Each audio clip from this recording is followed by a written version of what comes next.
Commanders Declassified Podcast. Welcome back. It is LE. Eric, how you doing, man? I'm hanging in there, man. It's just been the OGs this week. We got to get Mike back here, get some fresh blood back, but we're doing all right. Yeah, come on back, Mike. Come Mike on, Mike. retired. No, he didn't retire. He's just been busy. Um, I was thinking about this regarding the draft next week. I remember some of our greatest hits from our draft review episodes going back to pre-pandemic days, and you remember some of those draft picks that we talked about. Diami Brown always sticks out of my mind. Remember, we predicted he would have 800 yards and 5 touchdowns his first season. Well, somebody predicted that. No, we both did. We both were there. I Go remember. back and why you're gonna have to break out the video for that one. We didn't do video at that point. We were just audio, but you got to go listen to the podcast. I remember that one. Jamin Davis, remember that? That was a big one. We talked to his coach from Kentucky, and we were like, this guy is going to be it. And, I'll never forget that moment when we were on, his name was John Sumrall, I think. And he was his linebacker coach at Kentucky. And we said, hey, we think they're going to play him in the middle at middle linebacker. And he was like, he just gave a look. It was like, what are you doing? He didn't say anything, but it was like, I remember that. Sam Cosmi. I think we were both pretty high on Cosmi. We called him the Cosmi Kid. You remember that? I do remember the Cosby Kid. We've been pretty accurate with that. And then the Benjamin St. Juice, we both were supremely accurate about that, about how we weren't super high on him. And he couldn't catch the ball. You made this quote. It was like he's always around the ball, but he's never with the ball, right? Or something like to that degree. Like he's always trailing the receiver to make the tackle, but never making a play on the ball. So we covered a lot of drafts, and I remember the Fedarian Mathis pick. We did that live, and that was that was probably our best live reaction ever. I don't know, that and Forbes were pretty. Yep. Those were pretty epic back-to-back or 2-year in a row reactions there. Yeah, we've covered a lot of drafts, and we're getting ready for another one. And going into it, this is the first time we're picking in the 20s, I believe, since we've been doing this show, and it's going to be an adventure, right? But before we get to the Commanders, our rivals in the division, in particular the Giants, are in an interesting point because they need a quarterback, but they are almost certainly going to have the option to draft a franchise-changing player in either Abdul Carter or Travis Hunter, right? Like signs are pointing to them not going quarterback at 3. They are visiting with Shedeur a little later on. What do you think, man? If you were the Giants and you're facing us in this division and you're facing the Eagles, would you go Carter or would you go Hunter? I'd go Carter. I think pass rush is always the key. Hunter, I'm uneducated about these things. I don't know. I don't know how well a two-way guy goes in this era. I guess would be. I don't know how that's going to work. And would he be a top 5 wide receiver if he was just a wide receiver? Would he be a top 5 corner if he was just a corner? I think he would be up pretty high up there in the corners. But I don't know that he's the best at anything.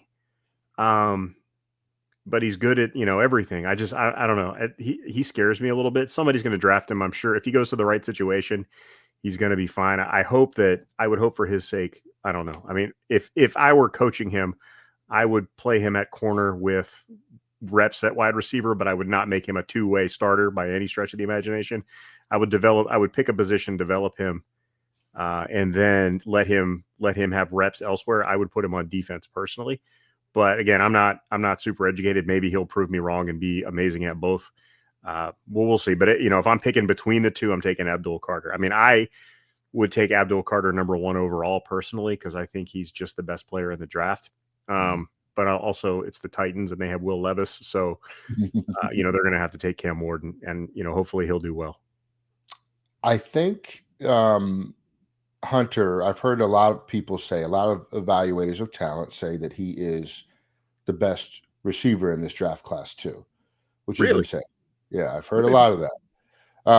Now, I was watching somebody break down Travis Hunter today, and they were saying something like he might run a 4.5, which I don't understand. He looks very fluid and fast. So I don't know. He didn't run it in the combine. He didn't run his pro day, so I have no idea how they know that. But that would be my Football only speed is reservation. different. It is very different. But receiver wise, he's been comped to Justin Jefferson by like Bucky Brooks and Daniel Jeremiah. Okay. And like from a DB perspective, obviously he's off the charts too. But the consensus, not the consensus, but like I was hearing a report on Sirius XM, and one of the GMs was saying I think his future is much brighter at receiver. Like he's an even better receiver than he is a DB, which is crazy. Okay. So, Well, then, yeah, do that then. I think if you're going to go to, I think it's easier for a DB to take reps at receiver than it would be for a receiver to take reps at DB. But, again, I said, I'm not educated on all these things. So if he's as good as that, I didn't recognize him as being that good, but if he is good for him. Yeah. I mean, I think with like Carter, it's like if you're the Giants, you traded for Brian Burns, right? And then you also have Thibodeau, right? Is that who it is? But Thibodeau was only good against Washington. So, like, yeah, you could replace him. I think, or you just find a way to get all three of them on the field at the same time, right? And then the Eagles are kind of picking a little bit later, obviously, right? But is there anything? Well, no, their offensive line is great. Their receivers are great. Their running backs are phenomenal. What could they do? Like, I think they need to replace an edge rusher that they lost. So my guess is they probably go like Ezereku or somebody who's available there later. But they're so good already that like if they have one more player, I don't care. It's not going to tip the thing for me because they're already pretty freaking good. Who won the national championship this year? Because Howie will just draft somebody from the national, and everybody will call him a genius because somebody from Ohio State will fall into his lap. He doesn't take Ohio State players, does he? I thought it's like Alabama and Georgia. Well, that's because they were winning national titles. So now that he'll draft somebody from Ohio State, and everybody will call him a genius. That's right. And they probably do have Ohio State players. I don't know that they have they have a round 1 edge rusher though. I think their guys are both like round 2 and 3 level edge rushers though. So maybe they'll take somebody else. They'll take Egbuka or somebody. Yeah, they got Nolan Smith, right? And they got is Nolan Smith an edge rusher or is he I don't know. I don't care. I don't care enough about the Eagles to really follow this stuff. They can draft whoever they want. I mean, they're in a position they just take the best player available. Right. Like I said, it'll be somebody that falls into their lap from the national championship team. That's what happens every year. And then from the Cowboys' perspective, it's like they're just not going to be competitive this year, so it doesn't really matter what they do. I've seen a lot of running backs mocked to them. I think that would be such a gigantic mistake for them because they have so many other needs that I could actually see them going I wouldn't put it on them to be not competitive this year. They seem to do that every other year thing, and they were bad last year, so they'll probably be decent next year. They'll be good enough to lose their first playoff game. So I wouldn't count Dallas as being like non-competitive, but I wouldn't count on them to be very good either. To be, they ain't winning no titles next year. But like I said, they're up there. They're every other year. They're in the mix. They got a lot of problems. The running back, their offensive line is in shambles. I think defensively they got some issues, and they are in a very bad cap situation too. But forget about the opponents, right? Also, when we put out our last podcast, we were talking a lot about the draft picks, and we've talked a lot about Ezereku. And our guy G Rob was hit me up on Twitter, and he's like, "Dude, do you not see the light with this guy?" I'm like, "I don't." And he made some good points about just the different things that he does and how his athletic profile could help him. So it's not that I would be against Ezereku. I just don't think he'd be my first choice, and I'm gonna stand on that one. As we start to really grind down to the last days before the draft, is there a number one need that you want them to attack, or at our position, are you still locked in at BPA, best player available? I'm still a BPA guy. I think there's some positions that they should pick up, they should address during the draft, but I don't think you're pressed. I think they've done enough in the off season to really warrant just going with the best available at whoever's there at 29, and a decent player is going to fall to him. Like I said, I think we've talked about it plenty. They do need a running back, probably like a pass rushing like specialist or a pass rushing focused edge rusher. Another corner would be great. I know a couple of corners visited this week or are visiting this week. So I think that's a need that, that's a position that they will address. But I don't think there's anybody you have to go with at 29. And if somebody, one of those like top, 15 to 20 projected guys falls to you at 29, and it doesn't really matter other than like quarterback, it doesn't really matter what position they are, you can just go ahead and take them because this team, has done enough to address the problems that it had last year, but it can still improve pretty much everywhere. So you just take the best guy you can get at 29, in my opinion. Unless it's a defensive tackle. Unless it's Fidarian Mathis 2.0. You can leave him on the shelf. Let him go to the Eagles. Yeah. Now he can be a genius. That's right. I'm best player available with some exceptions. Defensive tackle is one of those exceptions for me. And at 29, I'm almost in that bucket of don't take a wide receiver there either, because I think the difference between that receiver at 29 and what you get in the second round is not that great, and that you could still fill that need pretty successfully in the second round. Tight end is an interesting position, Eric, and there are some top 15 projected, top 20 projected tight ends that I think have the potential to fall. The kid from Michigan, what was it, Colton Loveland? I want to say Loveless. I think it's Loveland. And then you have Warren from the Nittany Lions from Penn State. If one of those two gentlemen would have dropped to us, would you be opposed to us getting a tight end at that position? Yeah, I would think it was weird. I wouldn't be opposed. I'm not going to be opposed to anybody they draft unless it's a defensive tackle. I wouldn't hate it, but I just, you could do other things at 29. I don't think tight end's a big enough problem right now. But obviously Zach Ertz is a year older and he's on a 1-year deal. You don't know what you have yet in Sinnott. John Bates is a very well-established blocking tight end, but that's pretty much all he is at this point. But I don't think tight end's a big enough. I don't know. I think they're better. I guess if he's the best player available by far at that spot and you don't feel like trading back, then sure, go ahead. But it'd be a weird feel for me, but I'd get over it if he scored 12 touchdowns next year. So yeah. I mean, it's Colston Loveland. I think he would be great in this offense. What do you do with Ertz, right? Like, and going into the offseason last year, you and I both were kind of like, Ertz, huh? He's kind of over the hill, but I think he was very productive. Yeah, I think the question this year would be, what do you do with Loveland? Because Zach Ertz isn't going to, unless he falls off dramatically, I think he's still your tight end one, regardless of what you do at tight end in the draft. And that's what I was getting to is, do you push him regardless to one or, because if you take him in the first round, you want that kid to see some serious action.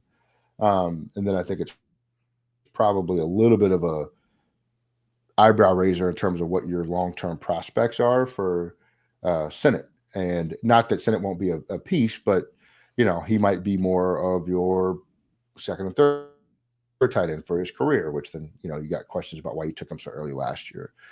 And then the running back position, as we know, is a big deal because you have the draft philosophers that say no running backs in the first round. But now we're hearing rumors of at least three, not at least, but there could be 3 running backs taken in the first round. Hampton's going to be a first-round pick. I think he probably goes before we pick. That Genty goes early.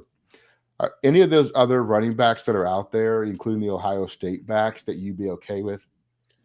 Yeah. At 20, I don't think you would need to at 20. I don't think those guys are going to all go the high. There's a lot of depth. Caleb Johnson from Iowa, that's Mike's guy. Watching some of his stuff, he's awesome. I think he'd be a really good fit. Travion Henderson is fantastic. I think he's of the ones that would be at 29. He would be the least likely, I think, to make it to 50, whatever we pick at 58. Quinshon Judkins is maybe a half step down from him. I think he might still be available there. Your boy Scattaboo, I don't know. I think I'd probably leave him where I leave him in Arizona or whatever. But there's plenty of guys. There's plenty of guys in the draft that you could take. I don't know that you'd need to address it at 29.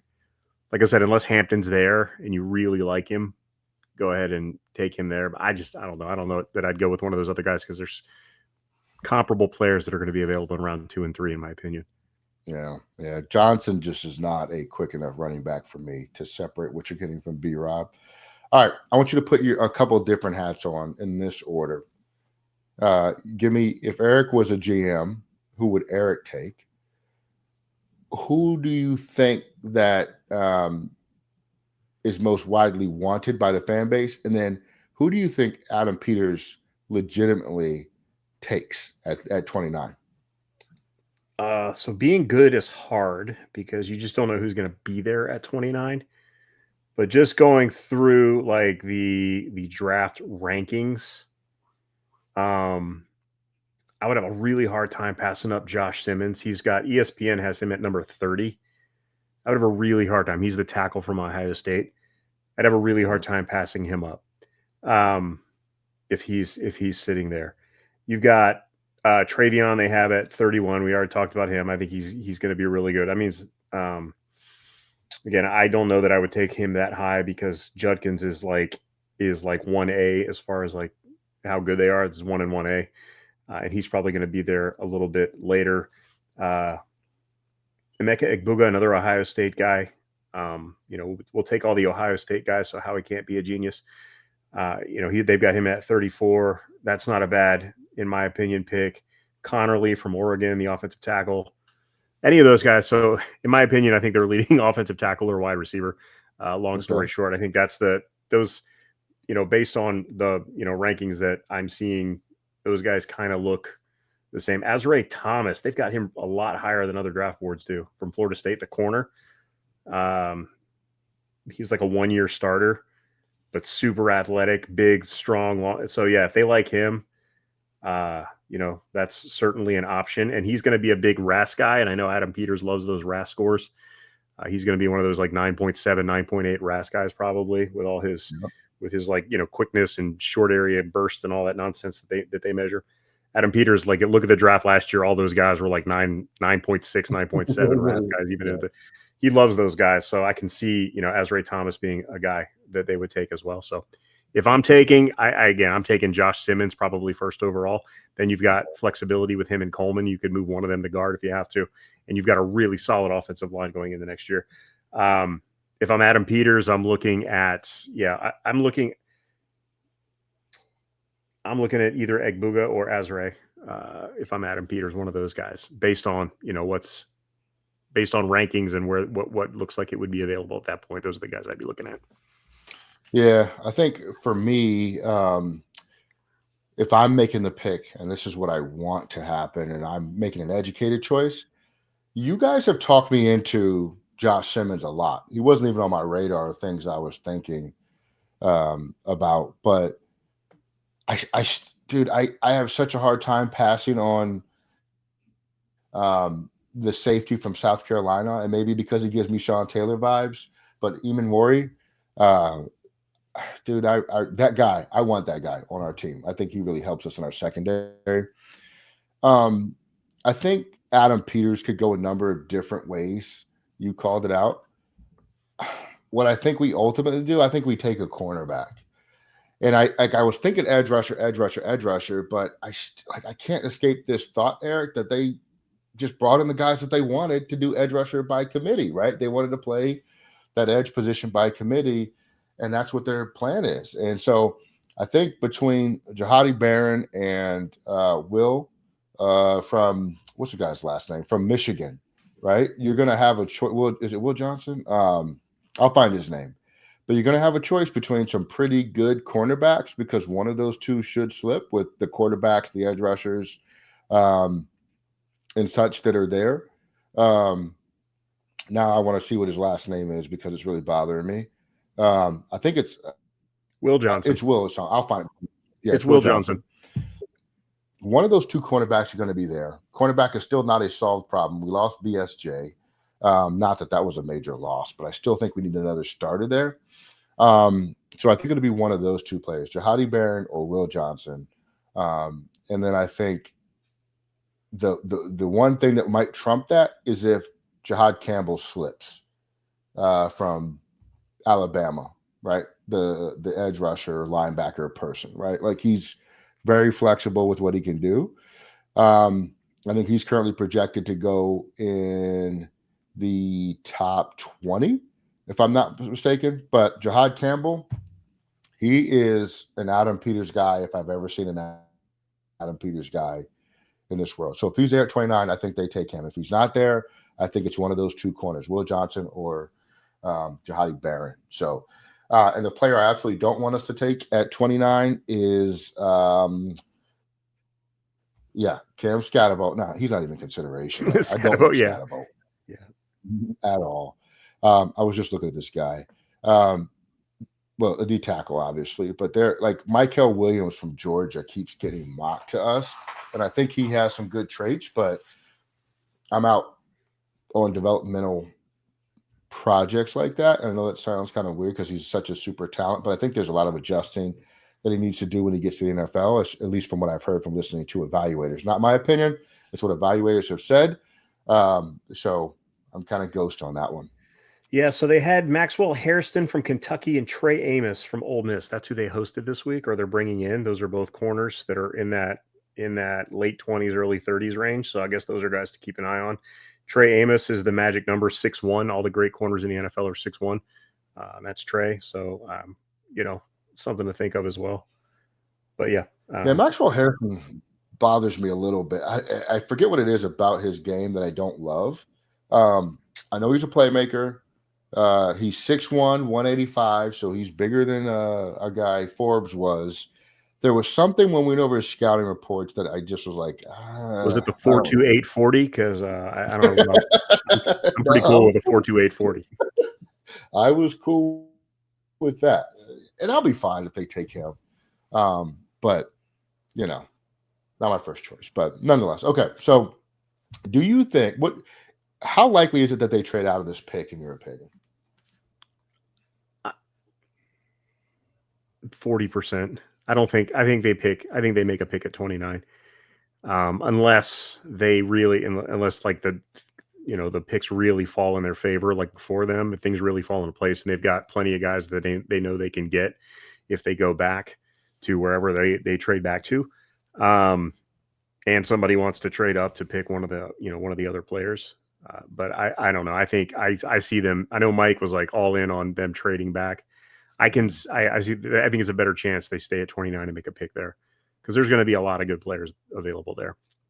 Yeah, I think 29 is too late for those teams that want a quarterback to trade up into the first round to get one. They're going to have to trade ahead of Pittsburgh, right, at 21 to get a quarterback. So I don't know that the offers will be there. Now, if one of those edge rushers slips, then potentially some folks are going to come up to try to get one of those guys like Shamar Stewart or whatever. But what I definitively can say is that there's going to be a really good player at the 29 position because of how many other players in the top 20 that somebody's going to fall. Somebody is going to fall in this draft. And like I said, you guys have talked me into the O-tackle from Ohio State. I wasn't on that train, but you got me. You got me there. All right. So the positions we can't leave, is there one position we cannot leave the draft without? Eric. I think a corner, somebody to potentially start opposite Lattimore. Sanders still is great on the outside, but he's better on the inside. And if he can be that slot corner, I just think that's his spot. So if you find somebody else who can play outside, and it doesn't have to be right away because they're going to be a rookie, but somebody else who can play that outside corner spot, you can really solidify your secondary and help out your pass rush, because you didn't go get elite edge rushers and you don't necessarily have a great edge rusher. You can help them out with better coverage, just like you can help out your corners with better pass rush. So it's give or take. So I think corner is a position that you can't leave the draft without. Yeah. Would you be mad if they didn't get a wide receiver in the draft? No, I wouldn't. I would like to see them take a receiver.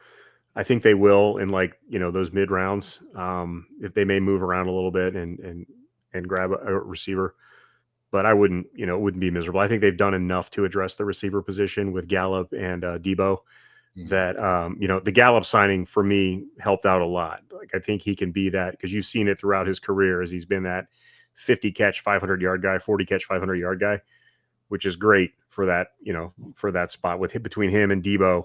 you've got a really good number 2 option outside of Terry McLaurin, and Terry's not going to see the coverages that he saw rolled to him all of last year. So I think I'd be okay with them not taking a receiver, but I would prefer if they did. What about an edge rusher? If we walked out of that draft with no edge rushers, but we got a Um, receiver, we got a cornerback, and a running back, are you upset? see my comments on wide receiver. Would like to take one, but won't. I think maybe you take one of those, like you take like a super athletic guy who hasn't panned out, and you take him in the late rounds, maybe. But we'll see. I don't know. I don't think they're as down on the edge on the pass rush as we are right now. But I do think their focus in the offseason was edge setters and not necessarily edge rushers. I think they really got their eyes on Philly and looking what they have to do to stop the Eagles. And that's you got to get tough against the run. You got to play big, strong, powerful guys in the middle and up front and on the edges to make sure that those long runs don't get broken. But I would like to see a pass rusher come in there. But again, it won't kill me if they don't take one. I think they've done enough to address that this year too. Yep, and bigger corners. Okay, real quick, I want to run through the depth chart, and you tell me if the position's up for grabs that could potentially be replaced with a starter via the draft. Quarterback, we know that's a no. Running back, I think we agree. You could replace that with a starter in the draft. Wide receiver, Terry McLaurin, Debo, and Noah Brown are listed as wide receivers. Are you drafting anybody that's going to start over any one of those three? I mean, you could. I don't think you have to, but you could definitely get somebody to start over Noah Brown. Like I said, Emeka Egbuka is a guy that I didn't love like at the start of the offseason, but like the more I've seen of him, I do really like what he brings to the table because he's just good at everything. He doesn't have any weaknesses in his game. He's not going to be Justin Jefferson, but he's going to be, Jalen Waddle. Like, not that he compares like physically, but that's the type of like he can be that number 2 guy who is a really awesome number 2. Yeah. But yeah, you can upgrade from. I think Gallup starts over Noah Brown in my opinion, but we'll see. Time will tell. Tight end. I think Zach Ertz is locked in as tight end 1, like we said, right? All right. On the offensive line, Tunsil's locked in. Allegretti, Biotic, Cosme, and Wiley. What do you think? You can. So Wiley's getting replaced. Wiley may go into guard while Cosme is recovering, depending on what they do. But Brandon Coleman is moving to right tackle. Yeah. And if you take a Josh Simmons in the first round, Brandon Coleman might be moving to right guard or left guard to replace Allegretti, because Wiley and Allegretti are both guys who are fine. If you don't have anybody better, they're fine, but you can replace both of them. And I think both of their contracts kind of reflect that. Like neither one of them makes like starter money. So yeah, I think both of those guys would be better backups than starters. Yep. All right. At the edge rusher position, Farrell and Dorrance Armstrong. Yeah, I mean, those guys are nice starters because again, they can play it. They're very good against the run, and that's what you really want when you're in a division with the Eagles and honestly the Cowboys. So I'd get it. I think I've said a few times, I'd get somebody whose job it is to get after the passer, but they don't necessarily have to be a starter. Yeah, exactly. But you're probably not supplanting those stars unless you pick in the first round an edge rusher. Okay. Payne and Kinlaw at the defensive tackle positions, I would assume those guys are pretty safe in terms of being starters. Luvu, I'm not even going to ask you about because nobody's starting over that dude. Wagner's going to start. He's here. And then you get to the secondary, and then you get Dominique Hampton, Jonathan Jones as the cornerback, Lattimore. Dang, I forgot we have Lattimore, and then Sandristro. So, man, does Jonathan Jones, in your mind, prevent us from going to a cornerback early? Like, because you would pencil him in as a starter, would you not? You can pencil him as a starter if you don't have a starter. And Jones is good. Like he's plays way bigger than his size because he's only like 5'9", but he's really physical and really tough corner. But I mean, I think the deal they brought him in on like doesn't mean he's going to start. Like they brought him in case they can't find somebody better. And And, he's a great fallback option if you don't get somebody better, because I think he'll be fine if you put him in there. But I think they'd be much better off if they had somebody that they could, eventually work into, like a bigger guy, younger, faster, that they could work in to eventually become that other starter on the outside. But, if Jones is the day one starter on the outside because the guy they draft isn't quite ready yet, that's fine. So no, I don't think Jones prevents you from drafting anybody. Also, I think Dominique Hampton is going to be a linebacker, right? Yeah. Yes. I read him with the cornerbacks accidentally because I saw him on this depth chart, but he's not. Yes, he's a linebacker. You're right. Safety, Will Harris. I forgot we got Will Harris too, and Quan Martin. I think Harris is probably your starter in the box, but I think Quan Martin is replaceable. I like that duo though. I do. Not, I like that duo. not me. I know you're not a big Quant because he's a Rivera guy, but he's like one of the few players that Rivera hit on. Hit is questionable. He did broken clock is right twice a day. All right. Over under trading 2 picks in this draft, even if they're later round picks. Oh, I think it's a pretty good chance. They may look at acquiring some picks for next year, so they may only end up with like 4 picks in this draft because they move out. Which I think, if you think about it, isn't the worst idea because they know that they're in the window with Jaden and they're going to have to pay Jaden. So if you've got to pay a bunch of other guys at the same time that you got to pay Jaden, that's not necessarily a good thing. Mm-hmm. So maybe you draft some more guys in the next 2 years instead of this year. You have a smaller draft class this year. Plus, they had so many like practice squad guys and undrafted free agents and stuff last year. They got a ton of young players. So maybe they move a couple of picks and they just kick them the next year and they just pick more guys next in 2026. Yep. I like it, man. All right. Well, any final thoughts on the draft before we get to next week and things start getting real interesting? I really can't believe it's next week. Like it took me, I checked earlier today and I was like, dang, the draft is next week. I got to make plans. We are not live streaming at pick 29, by the way. That ain't happening. You and me got jobs. So does Mike. Mike will be fresh off vacation. Yeah, we got to get up in the morning. We can't be live streaming pick 29. Yeah, no chance. We are 9 days away from the draft, Eric. I guess technically we're going to be 8 days away, but it's going to be awesome. We're going to change our franchise for the future. I agree. We're not doing a live stream.